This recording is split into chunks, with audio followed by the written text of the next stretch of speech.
Welcome viewers. அது August மாதம் 1ஆம் தேதி 2025 உத்தரப்பிரதேச மாநிலம் லக்னோ பகுதியில் அனீஸ் என்று சொல்லக்கூடிய சுமார் 45 வயது நிரம்பிய நபர் அன்று இரவு 12:30 மணி அளவில் தான் வசித்து கொண்டிருக்கக்கூடிய ரோட்டு பகுதியில் உடம்புல ஒட்டு துணி கூட இல்லாம ரத்த வெள்ளத்துல துடிச்சு ஓடி வராரு.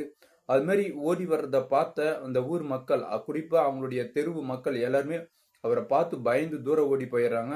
ஆனா அவங்களுடைய அப்பா தன்னுடைய மகனுக்கு என்ன ஆச்சு அப்படின்னு தெரியலன்ட்டு ஓடி வந்து பாக்குறாரு. ஓடி வந்து பார்த்தா தன்னுடைய மகனுடைய உடம்பில் பல்வேறு விதமான காயங்கள் பயங்கரமா இருக்கு. அந்த காயத்திலிருந்து நிறைய ரத்தம் வெளியேறிட்டு இருக்கு. அவர் ஒண்ணு உணர்றாரு. என்ன உணர்றாரு அப்படின்னு பாத்தீங்கன்னா, தன்னுடைய மகனுடைய உடம்பில் யாரோ ஒருவர் கூர்மையான ஆயுதத்தால குத்தி இருக்கிறாங்க. அதுவும் குறிப்பா ஸ்க்ரூ டிரைவர், கட்டிங் பிளேயர் மற்றும் கூர்மையான கத்தி இது மாதிரிலாம் குத்தி இருக்கிறாங்க. அதனால தான் தன்னுடைய மகனுக்கு நிறைய ரத்தம் வெளியேறி கொண்டிருக்கிறது அப்படின்ட்டு மனசில் நினைச்சு அவரே என்ன பண்றாரு அப்படின்னா எமர்ஜென்சி கால் பண்றாரு. பிறகு வண்டியில் தூக்கி போட்டு மருத்துவமனைக்கு அழைத்து போறாங்க. போற பாதி வழியிலேயே அனீஸ் துடிச்சு ரத்த வெள்ளத்துல இறந்து போறாரு. இப்ப என்ன பண்றாங்க அப்படின்னா அந்த இறந்த நபரை அட்டாப்சிக்கு அனுப்பி விடுறாங்க. அட்டாப்சி பண்ணதில் என்ன வருது அப்படின்னு சொல்லி பார்த்தீங்கன்னா, அனீஸ் இறப்பதற்கு கொஞ்ச நேரத்துக்கு முன்னாடி யாரோ ஒரு நபருடன் உடலுறவில் ஈடுபட்டிருக்கிறாங்க. அது மாதிரி உடலுறவில் ஈடுபட்டு கொண்டு இருக்கும் போது அந்த கூர்மையான ஆயுதத்தால தாக்கி இருக்கிறாங்க. அந்த கூர்மையான ஆயுதம் என்ன அப்படின்னா, முன்னாடி சொன்ன மாதிரி ஸ்க்ரூ டிரைவர், கட்டிங் பிளேயர் மற்றும் கத்தி. கூர்மையான, அதாவது கத்தினா பெரிய கத்தி இல்ல, சின்ன சின்ன கத்தி, இந்த பேனா கத்தின்னு சொல்லுவாங்க இல்லையா, ஸோ அது மாதிரி கத்தியால தாக்கி இருக்கிறாங்க. அவர் இன்னும் கொஞ்ச நேரம் அதே பகுதியில், அதாவது அந்த இடத்திலேயே அவர் உடலுறவு கொள்ள போனார் இல்லையா, அந்த இடத்திலே இருந்திருந்தா அவருடைய கழுத்தோ அல்லது மற்ற ஏதாவது பகுதியில் அறுத்து அங்கே துடிச்சு உயிர் இறந்திருப்பாரு. இருந்தாலும் அங்கிருந்து எப்படியாவது தன்னுடைய உயிரை காப்பாத்திக்கணும் அப்படின்ற ஒரு எண்ணத்துல ஓடி வந்திருக்கும் போதுதான் அவரு அவங்களுடைய அப்பா மீட்டு கொண்டு வராரு ஹாஸ்பிட்டலுக்கு. பட் இருந்தாலும் சிகிச்சை பலனின்றி அவரு செத்தே போயிறாரு. அதாவது வர பாதி வழியிலே அவரு செத்தே போயிறாரு. இன்னைக்கு இந்த வீடியோல அனீஸுக்கு இது மாதிரியான ஒரு துன்பத்தை ஏற்படுத்திய நபர் யாரு, அவர் எதற்காக இது மாதிரி அவர் செய்யணும் அப்படின்றத பத்தி இந்த வீடியோல நம்ம பார்க்க போறோம். நீங்கள் பார்த்து கொண்டிருப்பது ராஜாராம் டிகிரிப்ட். நான் உங்கள் ராஜாராம். வாங்க வீடியோக்குள்ள போலாம்.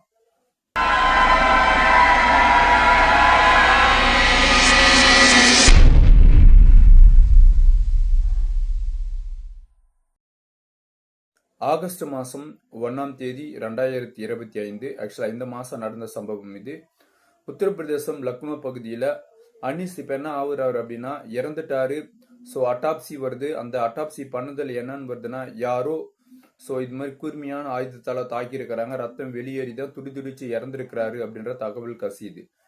இப்போ அவருடைய சடலத்தை அவங்களுடைய அப்பா வாங்கி கொண்டு வராங்க. அவருக்கு செய்ய வேண்டிய சடங்கு சம்பிரதாயம் எல்லாமே செஞ்சு அவரை நல்லடக்கம் பண்றாங்க. பிறகு என்ன பண்றாரு அப்படின்னா, அனீஸுடைய அப்பா ஒரு விஷயத்துல தெளிவா இருக்கிறாரு. என்னன்னா, யாரோ ஒரு நபர், அதுவும் குறிப்பாக நாம தெருவிலே இருக்கக்கூடிய ஒரு நபர் தான் தன்னுடைய மகனை இது மாதிரி செஞ்சிருக்கிறாங்க. ஆகையினால இத கண்டிப்பா நம்ம ஒரு பெரிய கேஸ் ஆக்கணும் அப்படின்ற ஒரு முடிவெடுத்து ஒரு வக்கீல் 10 ரூபாய் பிடிச்சி ஸோ அந்த கேஸ் எப்படி கொண்டு போறது அப்படின்றத ஐடியாவெல்லாம் கேட்கிறாரு. அதே மாதிரி என்ன பண்றாரு அப்படின்னா, போலீஸ்ல போயிட்டு கம்ப்ளைண்ட் ஒன்று ரேஸ் பண்றாரு. இப்போ கம்ப்ளைண்ட் அவர் என்னன்னு கொடுக்குறாரு அப்படின்னா, என்னுடைய மகன் ஆகஸ்ட் மாதம் 1ஆம் தேதி நடு இரவு 12:30 மணி அளவில் உடம்புல ஒட்டு துணி குடி இல்லாம ரத்த வெள்ளத்துல ஓடி வந்தான். அது அவனை இது மாதிரி செஞ்ச நபர் யார் அப்படின்னு சொல்லி நீங்க தான் கண்டுபிடிச்சு தரணும் அப்படின்னு ஒரு கேஸ் ஒன்று கொடுக்கிறாரு.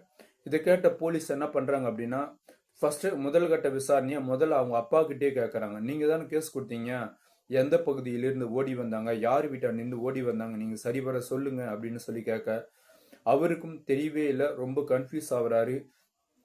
அவரே பல கேள்விக்கு முன்னுக்கு பின்னா பல முரணா பதில சொல்றதுனால அவரை கைது பண்ணி விசாரணை மேற்கொள்றாங்க. அது மாதிரி விசாரணை மேற்கொள்ளும் போது அவரை அடிச்ச அடியில அவர் எந்த விதமான உண்மையும் சொல்லவே இல்லை. காரணம் என்ன அப்படின்னா, அவர் யதார்த்தமா தான் அவங்களுடைய மகனை பாக்குறாரு. ஆனா அவர் அவங்களுடைய பையன் எதுவுமே செய்யவே இல்லை.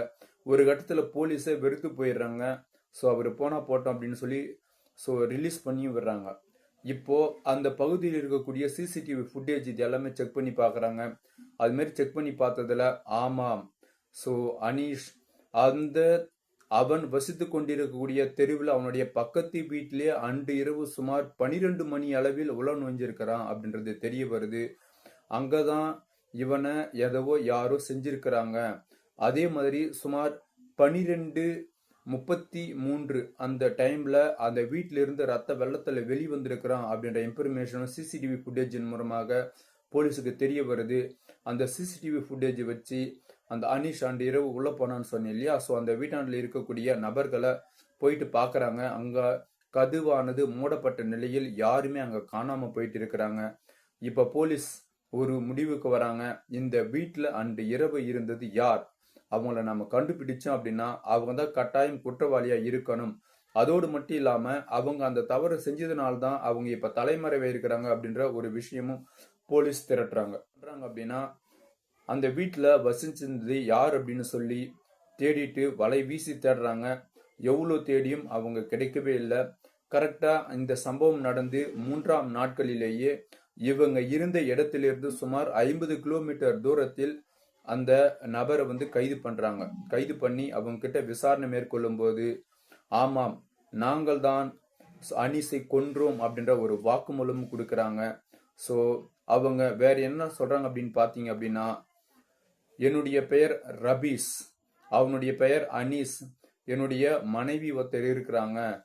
ஸோ என்னுடைய மனைவிக்கும் எனக்கும் சுமார் ஒரு 3 ஆண்டுக்கு முன்பு திருமணமாச்சு. என்னுடைய மனைவிக்கு வெறும் 24 வயது, ஆனா அனீஸுக்கு 45 வயது. நான் பல்வேறு விதமான மாநிலங்களில் வெளியே சென்று வேலை செய்யும் போது என்னுடைய மனைவி எப்படியோ அனீஸ் கிட்ட தவறா நடந்திருக்கிறாங்க. இது மாதிரி தவறா நடந்ததை எனக்கு தொடக்கத்துல தெரியல. பிறகு நான் வெளி மாநிலத்தில் வேலை முடிச்சு கொண்டு நான் வீட்டுக்கு வந்தபோது என்னுடைய மனைவி வேறு ஒரு நபருடன் பேசுறதா அக்கம் பக்கத்தினர் என்கிட்ட சொன்னாங்க. அதை வச்சு என்னுடைய மனைவி கிட்ட நான், நீ இது மாதிரி நடந்துக்கிறியாமே அப்படின்னு சொல்லி கேட்டதற்கு என்னுடைய மனைவி அது மாதிரிலாம் எதுவும் இல்லை அப்படின்னு சொல்லியிருக்கிறாங்க. பிறகு ஒரு நாள் என்ன பண்றாங்க அப்படின்னா, இந்த நபர் வீட்டுல இல்லாம, அதாவது அவங்களுடைய ஊர்லயே எங்கேயோ வேலைக்கு போறாரு. அது மாதிரி டைம்ல அந்த ரபீஸனுடைய மனைவி என்ன பண்றாங்க அப்படின்னா, அனீஸ் வீட்டுக்கு போன் பண்ணி கூப்பிடுறாங்க. வீட்டுக்கு போன் பண்ணி கூப்பிட்டதுல இவர் என்ன பண்றாரு அப்படின்னா, பகல் நேரத்திலே போயிருக்கிறாரு. போயிட்டு இவங்க 2 பேரும், அதாவது ரபீஸனுடைய மனைவியும் அனீஸும் 2 பேரும் ரொம்ப சந்தோஷமா உல்லாசமா உடலுறவில் இருந்திருக்கிறாங்க. அது என்ன பண்றாங்க அப்படின்னா, ஸோ ரபீஸனுடைய மகளே அந்த விஷயத்த பார்த்துட்டு இருக்கிறாங்க. அது தன்னுடைய அப்பா வந்ததும் அப்படியே சொல்லியிருக்கிறாங்க. அம்மா யாருன்னு தெரியல, ஒரு நபரை வீட்டுக்கு அழைச்சிட்டு வந்தாங்க, யாருன்னு தெரியல, இருந்தாலும் அந்த நபரை நான் எங்கேயோ பார்த்த மாதிரி இருக்கு, நான் ஒரே ஒரு முறை அவரை பார்த்தேன் அப்படின்னா கரெக்டா அடையாளம் கண்டுபிடிச்சு கொடுப்பேன் அப்படின்னு சொல்லி அவங்களுடைய அப்பா கிட்ட சொல்லியிருக்கிறாங்க. அதே மாதிரி அவங்களுடைய அப்பா என்ன பண்றாங்க அப்படின்னா, ஆல்ரெடி அக்கம் பக்கத்தில் இருக்கக்கூடிய நபர்கள், அதாவது பேசுறது காதுல கேட்ட நபர் தானே, ஸோ ஒருவேளை இவனை தான் இருக்கணும் அப்படின்ற ஒரு எண்ணத்துல அந்த நபரை கை நீட்டி காட்டுறாங்க. அனிஷா, ஆமாம் இதே நபர் தான் நம்மளுடைய வீட்டுக்கு அம்மா கூட தவறா இருந்தாங்க அப்படின்னு அவங்களுடைய மகளும் சொன்னதை கேட்டு இப்ப ரபீஸ் குதிச்சு போயிடுறாரு. இப்போ தன்னுடைய மனைவி தான் ஃபர்ஸ்ட் கண்ட்ரோல் பண்ணும். சரிங்களா? அதாவது ஒரு பழமொழி இருக்குது இல்லையா, அதாவது எரியிறது புடங்கன்னா கொதிக்கிறது அடங்கிடும் அப்படின்னு சொல்லுவாங்க.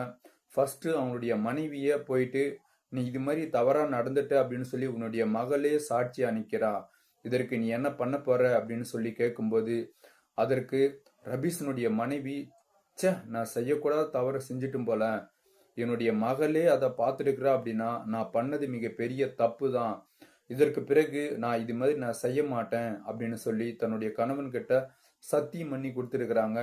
அதே மாதிரி அவங்க அந்த சத்தியத்தை மீறாத கொஞ்ச நாள் கடைபிடிச்சிட்டு வராங்க.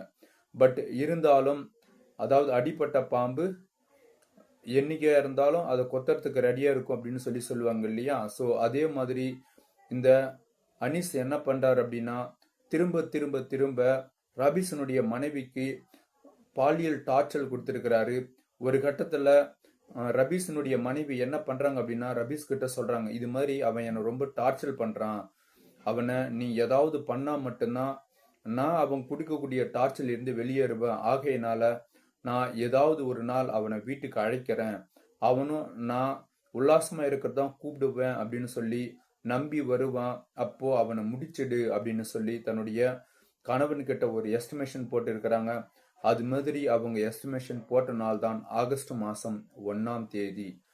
அன்று இரவு சுமார் 11:30 மணி அளவில் ரபீஸினுடைய மனைவி என்ன பண்றாங்க அப்படின்னா அனீஸுக்கு கால் பண்றாங்க.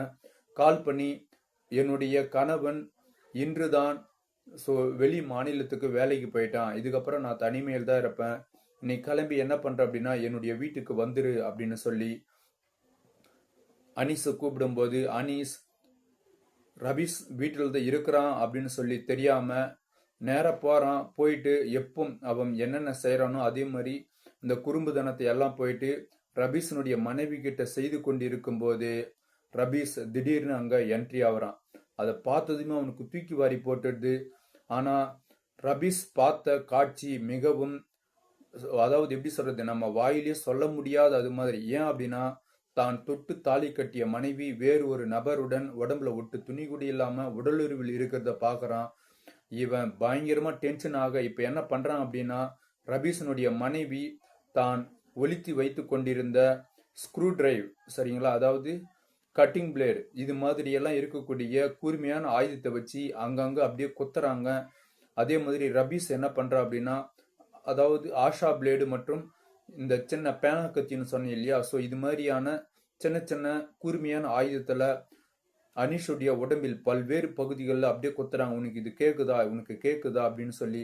அதே மாதிரி குத்த குத்த அவருக்கு நெஞ்சு பகுதி மற்றும் வயிற்று பகுதி, தொண்டை பகுதி, தலைப்பகுதி, கண், மூக்கு, வாய் மற்றும் இடுப்பு பகுதி, அதே மாதிரி அடிவயிறு, உடல் உறுப்பு பகுதி, ஸோ இது மாதிரி பல இடங்களில் அவங்க காயத்தை ஏற்படுத்துறாங்க.